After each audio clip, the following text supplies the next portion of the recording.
Big സ്ക്രീൻ്റെ ഇന്നത്തെ എപ്പിസോഡിലേക്ക് എല്ലാവർക്കും സ്വാഗതം. ഇന്ന് നമ്മളോടൊപ്പം അതിഥിയായിട്ടുള്ളത് എല്ലാവർക്കും പ്രിയപ്പെട്ട പത്മപ്രിയയാണ്. പത്മപ്രിയയുടെ കല്യാണ വിശേഷങ്ങളിലേക്കും സിനിമാ വിശേഷങ്ങളും ഒക്കെ നമുക്കൊന്ന് കേൾക്കാം. എന്താണ് പുതിയ പ്രോഗ്രാംസ്? ഒന്നുമില്ല. മലയാളത്തിൽ എന്താ സെലക്റ്റീവ് ആയതാണോ മലയാള സിനിമയിൽ?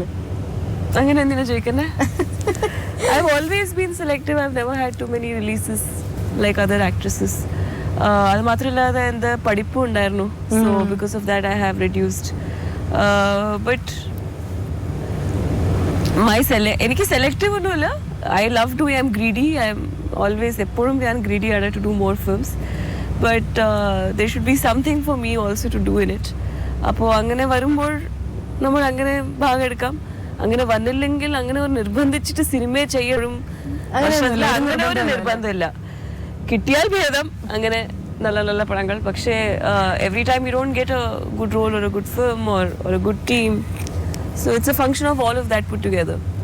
മലയാളത്തിൽ നല്ല തിരക്കുള്ള സമയത്ത് പെട്ടെന്ന് സ്റ്റഡീസ് എന്തായിരുന്നു അങ്ങനെ തീരുമാനം? ഇപ്പോഴും തിരക്കുണ്ട്. തിരക്ക് വേണമെങ്കിൽ തിരക്കുണ്ടാക്കാം. തിരക്ക് അല്ല നമ്മൾ സിനിമ ചെയ്യുന്നത് റീസൺ. സോ ഞാൻ ഇതിനു മുമ്പും കുറച്ച് ഗ്യാപ്പ് തന്നിട്ടുണ്ട്. when I do a Tamil film, I don't have a Malayalam release. ഇനി മലയാളം സിനിമകളും ചെയ്യാം, തിരക്ക് കൂടി ചെയ്യാം. പക്ഷെ തിരക്ക് കൂടി ചെയ്യണമെങ്കിൽ അത്രത്തോളം you should have quality films also. So unless and until good films are made, I cannot just ഞാൻ മുമ്പ് പറഞ്ഞ സിനിമ ചെയ്യാൻ വേണ്ടി സിനിമ ചെയ്യാൻ പറ്റത്തില്ല. when there are good projects, then you will automatically be busy differently. So it's not that I get a lot of projects, but how many of them are interesting is important. അതിനിടയിലായിരുന്നു കല്യാണം. അതിലിടയിലെ കല്യാണം കഴിഞ്ഞു. ആള് കിട്ടി കല്യാണം കഴിഞ്ഞു. ആളെ കിട്ടാതിരിക്കുന്നു. അതെ, ആള് കിട്ടാതെ കൊണ്ടല്ലേ നമ്മൾ കല്യാണം കഴിക്കാതിരിക്കുന്നത്. കിട്ടിയ ഒരു രീതി ഒന്ന് പറയാമോ? രീതി ഒന്നും ഉണ്ടായിരുന്നില്ല. ആള് കണ്ടു. Actually I met Jasmine in New York. ഞാൻ വായിക്കുന്ന സമയത്തില് ആൻഡ് ഹി ഹാഡ് കം. അവരുടെ organisation he's also studied the same thing. അവർ കൊളംബിയയിലെ വായിച്ചു, Columbia university. I studied in New York University. And he's my senior in the sense ഞാൻ first year വായിക്കുമ്പോൾ അവർ ഓൾറെഡി സെക്കൻഡ് ഇയർ കഴിഞ്ഞിട്ട് ജോലിയിൽ പോയി. അപ്പോൾ ജോലി ചെയ്യുന്ന സ്ഥലത്തിൽ അവരുടെ ഓർഗനൈസേഷൻ എന്താ ചെയ്യുന്നുണ്ടെന്ന് കുറച്ച് സംസാരിക്കാൻ വേണ്ടിയാണ് എൻ്റെ സ്കൂളിൽ വന്നത്. വന്നപ്പോൾ ഞാൻ കണ്ടു, കാർഡ് എടുത്തു, വിസിറ്റിംഗ് കാർഡ് എടുത്തു, പോയി. പിന്നെ ഒരു 5 മാസം കഴിഞ്ഞിട്ട് ഇമെയിൽ അയച്ചു. And he was staying in Boston, which is 4 hours from New York. ഞാൻ ന്യൂയോർക്കിലാണ് താമസം, അവർ ബോസ്റ്റണിലാണ് താമസം. He came one day to New York City. നമ്മൾ മീറ്റ് ചെയ്തത് ഒരു കോഫിക്ക് വേണ്ടിയാണ്. പക്ഷേ കോഫി ഒരു 7 മണി നേരം പോയി. പിന്നെ റെസ്റ്റോറൻറ്റിന്റെ ഓണർ തല്ലി നമ്മളെ. തല്ലിട്ട് പിന്നെ നമ്മൾ ഓക്കെ ബൈ ബൈ ഡീസെന്റ് ആയിട്ട് ബൈ ബൈ പറഞ്ഞിട്ട് പോയി. He went back to Boston. He came back next week again. And he said, let's get into a relationship. I said, okay. It was very simple. First Sunday we met. First Saturday, the next Saturday we were in a relationship. The next Saturday our parents knew and we got engaged. Oh. എല്ലാം പെട്ടെന്ന് വരും. ഇത്രത്തോളം wait ചെയ്തു, അത്രത്തോളം പെട്ടെന്ന് തീരും. എന്തായിരുന്നു parents ഒക്കെ നല്ല സപ്പോർട്ടായിരുന്നു? His parents also really liked me a lot. My parents loved him. No, his parents are in Bombay. Jasmine ജോലി ചെയ്യുന്നത് ഡൽഹി വെച്ചാണ്. ഇപ്പോൾ ഡൽഹി വെച്ചാണ്. That time he was working in Boston, but now he works in Delhi.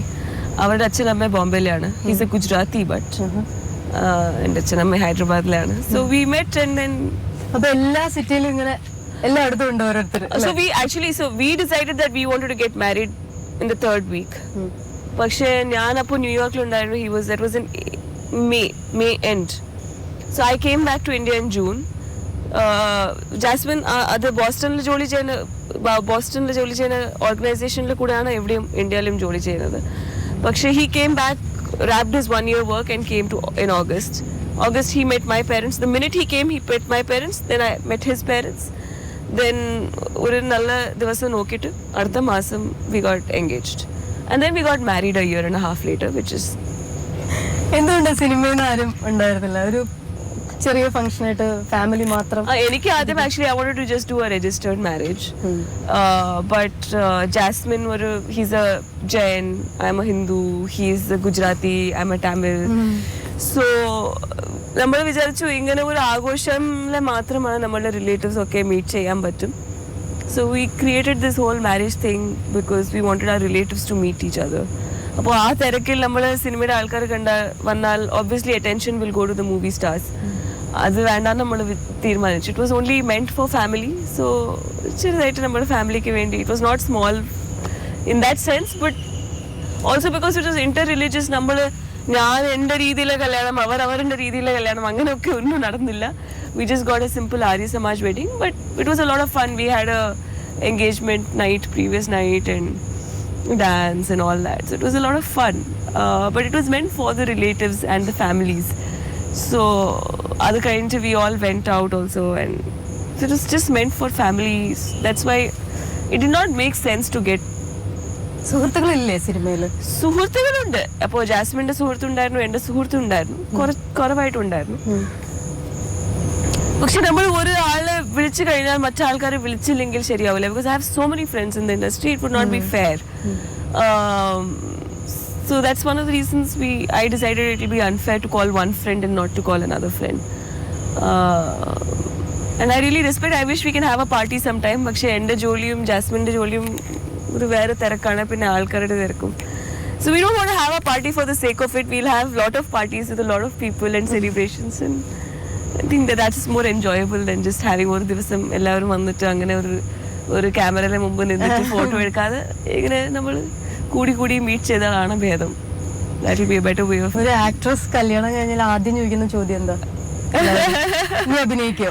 എനിക്ക് എന്റെ കല്യാണം അയ്യൂബിന്റെ പുസ്തകം shoot ചെയ്യുന്ന മുമ്പിലായിരുന്നു കഴിഞ്ഞിരുന്നു. Because I got engaged in August. We started shooting for അയ്യൂബിന്റെ പുസ്തകം in January. So എനിക്കൊരു വ്യത്യാസം തോന്നുന്നില്ല. എൻ്റെ സിനിമ റിലീസ് ആവുന്ന സമയമാണ് I was getting married, technically married. But as far as my families are concerned, they knew that we were a couple August last year. അതുകൊണ്ട് എൻ്റെ ജീവിതത്തിൽ ഞാൻ അത് മുമ്പ് പറഞ്ഞിട്ടുണ്ട്. I think many interviews people have asked me will you continue after marriage. എനിക്ക് എന്നെ കല്യാണം ചെയ്യുന്ന ആള് എന്നെ പോലെ ഏറ്റെടുക്കും. സോ എനിക്ക് അങ്ങനെ ഒരാൾ കിട്ടി, അതുകൊണ്ട് ഞാൻ അവനെ പിടിച്ച് കല്യാണം ചെയ്തു. So we got married quickly, and that's it. I just see him as an extension of my happiness. Padmapriya തന്നെ കല്യാണം കഴിഞ്ഞാലും അല്ലേ? അതുകൊണ്ടല്ലേ എന്നെ കല്യാണം ചെയ്തത് ജാസ്മിൻ. അപ്പോൾ unfortunately he's also a guy who we are very comfortable with each other. എങ്ങനെയാണ് ക്യാരക്ടർ ജാസ്മിന്റെ? എന്റെ പോലെയാണ്. we all come from middle class families. എൻ്റെ കരിയർ എത്രയും complicated. I did my MBA, then I shifted from corporate life to film life, and then പിന്നെ അതിൻ്റെ ശേഷം ഡെവലപ്മെന്റിൽ വായിച്ചത്. So similarly Jasmine has had many career changes. So he's a mechanical engineer, MTech BTech from IIT Chennai. Then he worked for 3 years in the corporate. പിന്നെ അത് വിട്ടിട്ട് development സെക്ടറിൽ വന്നു, പിന്നെ വായിച്ചു. Again he's back in the development sector. So his career also is very interesting. Unconventional. Our career paths are very unconventional career choices. Adu mathralla we come from very simple family backgrounds. Our Gujarati na Tamil ayalum, our Jain ayalum, nan Hindu ayalum, family values are very similar. And both of us are young, ambitious, and we liked each other instantly, so it makes sense. എന്ത് പറഞ്ഞാലും ജാസ്മിനെ കുറിച്ച് പറയുമ്പോൾ പ്രത്യേക ചിരിയുണ്ട് കേട്ടോ മുഖത്ത്. Like my parents are like that, right? My parents are the source of my happiness. There's nothing I can compromise in my life. I can compromise on in the professional life and ഞാൻ compromise ചെയ്യാം. പക്ഷേ personal life വളരെ important ആണ് എല്ലാവർക്കും. It's the source of your happiness. എൻ്റെ അച്ഛനമ്മ എനിക്ക് എത്രത്തോളം ഒരു സ്ട്രെങ്ത് ആയിരുന്നു, അത്രത്തോളം ജാസ്മിൻ്റെ അച്ഛനമ്മയും എൻ്റെ ലൈഫിൽ വന്നിട്ടൊരു their strengths to my life. So it's a lot of happiness to have them. ഒരുപാട് പെൺപിള്ളേർ ഇപ്പോൾ പറയുന്നുണ്ട് ലിവിങ് ടുഗദർ, അതാണ് നല്ലതെന്ന് പറഞ്ഞാൽ അങ്ങനെ എന്തെങ്കിലും തോന്നിയിട്ടുണ്ടോ? എപ്പോഴും ഒരു എനിക്ക് അങ്ങനെ പറഞ്ഞ പ്രത്യേകമായിട്ട് ഒരു I have nothing against marriage or for marriage. I have nothing against living in or not living in. ആ ഒരു റിലേഷൻഷിപ്പിൽ താമസിക്കുന്ന രണ്ട് ആൾക്കാർക്ക് എന്താണ് സൗകര്യം അതാണ് ചെയ്യുന്നത് ഭേദമാണ് എൻ്റെ അഭിപ്രായം. For me and Jasmine, even അതാണ് ഞാൻ പറഞ്ഞല്ലേ, when I met him in April end and by May mid when we decided, എൻ്റെ കല്യാണം അപ്പോൾ കഴിഞ്ഞ് തീർന്നു ജാസ്മിൻ്റെ കൂടെ. So it's and when my parents accepted and his parents accepted me, that is the time I think we got married.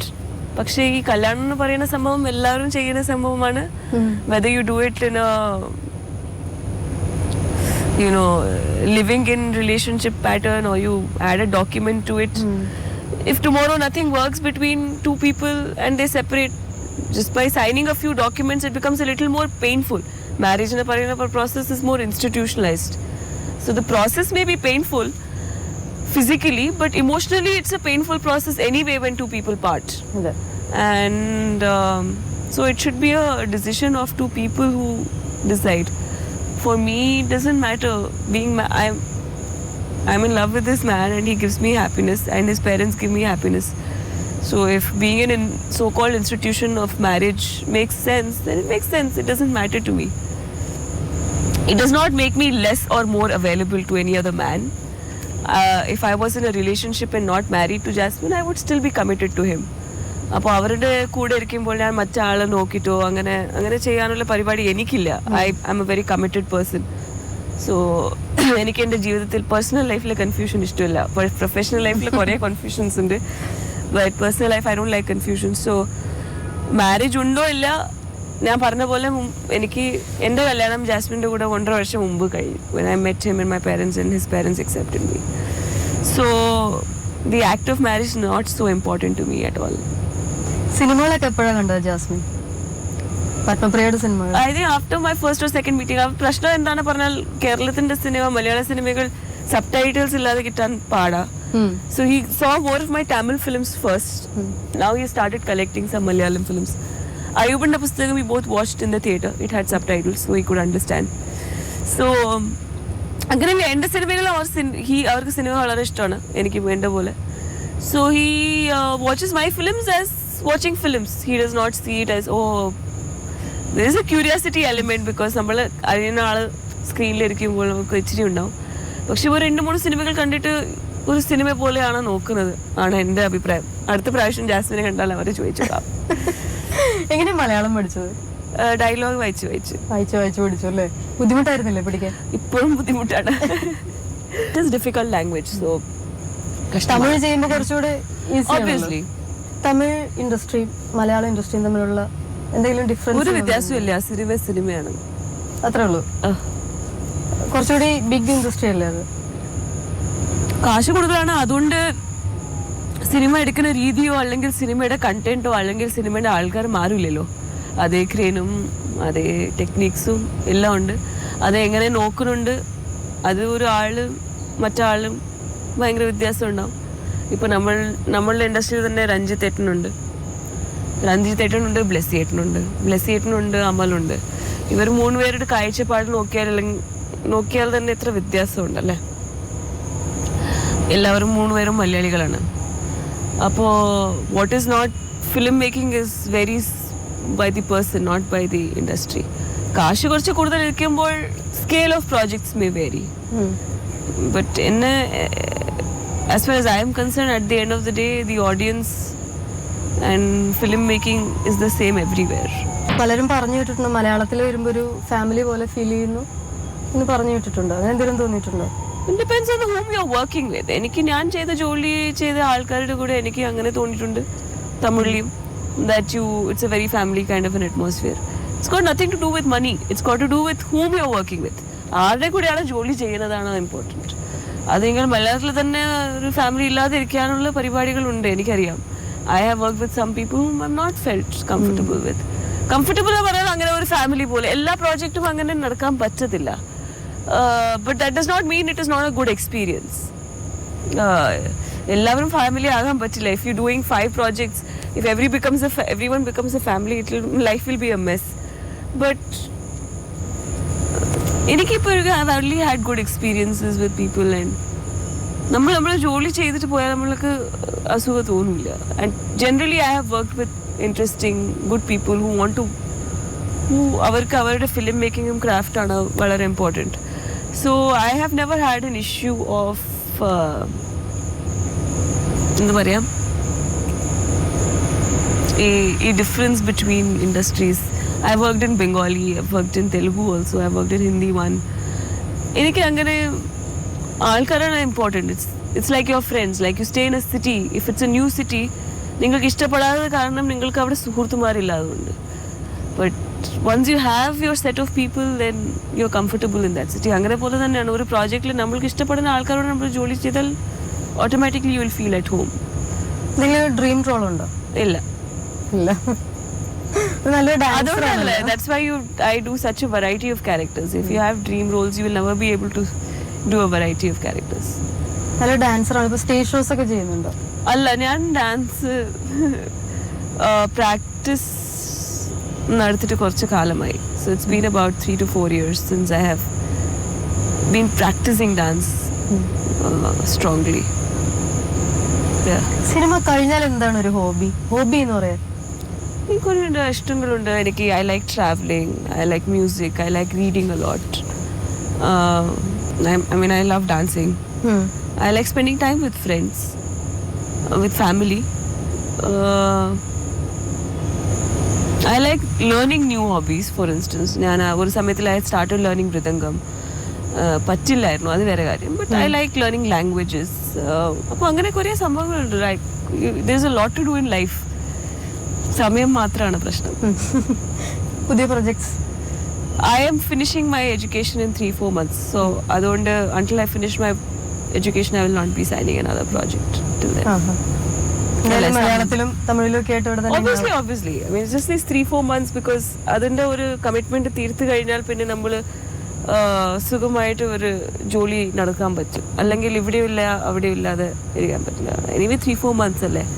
See, when you're young and you know what you want, things will come in place. Family ലൈഫും സിനിമയും ഒരുപോലെ കൊണ്ടുപോകാൻ പറ്റട്ടെ. നമ്മുടെ പ്രേക്ഷകരോട് എന്താ പറയാ? ഇപ്പൊ എനിക്ക് പറ്റില്ലേ? എനിക്ക് ഇതാണ് മനസ്സിലാവാതെ. എന്റെ ജീവിതത്തിൽ ജാസ്മിൻ അറിഞ്ഞ മുമ്പ് എന്റെ അച്ഛനമ്മ ഉണ്ടായിരുന്നു. എനിക്ക് എന്റെ അച്ഛനമ്മയോട് കൂടെ spend, because most of the Kerala actresses at least probably they have their parents around. പക്ഷെ എൻ്റെ അച്ഛനമ്മ both were working people. They never traveled with me. So എനിക്ക് എൻ്റെ അച്ഛനമ്മയുടെ കൂടെ ടൈം സ്പെൻഡ് ചെയ്യുന്നത് was an activity. അപ്പോൾ ഇപ്പോൾ ജാസ്മിനും ഉണ്ട്. അപ്പോൾ ആ ബാലൻസ് എപ്പോഴും ഇമ്പോർട്ടൻ്റ് ആണ്. Personal life and work life is A balance. Work and personal life balance is very important. അതിൻ്റെ പ്രശ്നങ്ങൾ മുമ്പുണ്ടായിരുന്നു, ഇപ്പോഴും ഉണ്ട്. And I think I'll manage it comfortably. മലയാളത്തിലും തമിഴിലും ഒക്കെ ആയിട്ട് കുറെ അവാർഡുകൾ കിട്ടിയിട്ടുണ്ടല്ലേ? എന്താ ഈ അവാർഡ് എന്ന് പറഞ്ഞാൽ ജനങ്ങളുടെ അംഗീകാരമാണോ വലുത്, അതോ ഇങ്ങനെ ഒരു അവാർഡ് കിട്ടുമ്പോൾ നമ്മുടെ കോൺഫിഡൻസ് കൂടുമോ? ശരിക്കും കോൺഫിഡൻസ് കൂടുന്നത് definitely is not a function of award. It's a function of നമ്മൾ ജോലി ചെയ്യുന്ന സിനിമ എന്ന് പറഞ്ഞാൽ ഒരു ഡയറക്ടറുടെ മീഡിയമാണ്. നമ്മൾ ജോലി ചെയ്യുന്ന ഡയറക്ടേഴ്സ് ആണ് വളരെ ഇമ്പോർട്ടൻറ്റ്.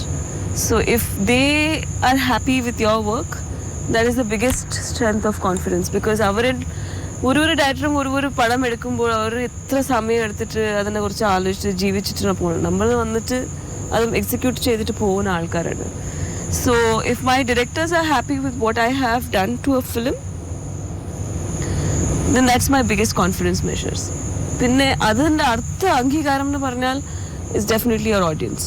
ബിക്കോസ് നമ്മൾ ഒരു സമയത്തിൽ അങ്ങനെ ഭയങ്കര പ്രണയിച്ച് ആ സംഭവങ്ങളൊക്കെ ഉണ്ടാക്കും. പക്ഷെ അത് ആൾക്കാർക്ക് പിടികിട്ടില്ലെങ്കിൽ അല്ലെങ്കിൽ ഇഷ്ടപ്പെട്ടില്ലെങ്കിൽ നമ്മൾക്ക് obviously you don't feel that അതിൻ്റെ ഫുൾ അച്ചീവ്മെൻറ്റ് നമ്മൾക്ക് തോന്നൂല. So the second thing is the audience and only the third thing I would say is the awards. Because അവാർഡ്സിന് പറയുന്ന സംഭവം is a set of 5-6 people with their specific agenda who sit together and say that you're good or you're not good. അപ്പോൾ എനിക്ക് അറിഞ്ഞിട്ട് I'm not saying that is not right, but it's not അത് ഒരു complete ആയിട്ട് അതുകൊണ്ടാണ് നമ്മളുടെ confidence improve ആകുന്നതെന്ന് പറയാൻ പറ്റില്ല. But does it feel good when you get an award? Of course you feel good when you get an award. എല്ലാം ഒരു at the end of the day an artist works for attention, works for acceptance of their work. അപ്പോൾ any form of citation or anything which says that നിങ്ങളുടെ ജോലി നന്നായിരുന്നു പറഞ്ഞാൽ നമ്മൾ ആര് പറഞ്ഞാലും നമുക്ക് സന്തോഷം തോന്നും. സോ ആ രീതിയിൽ യെസ്.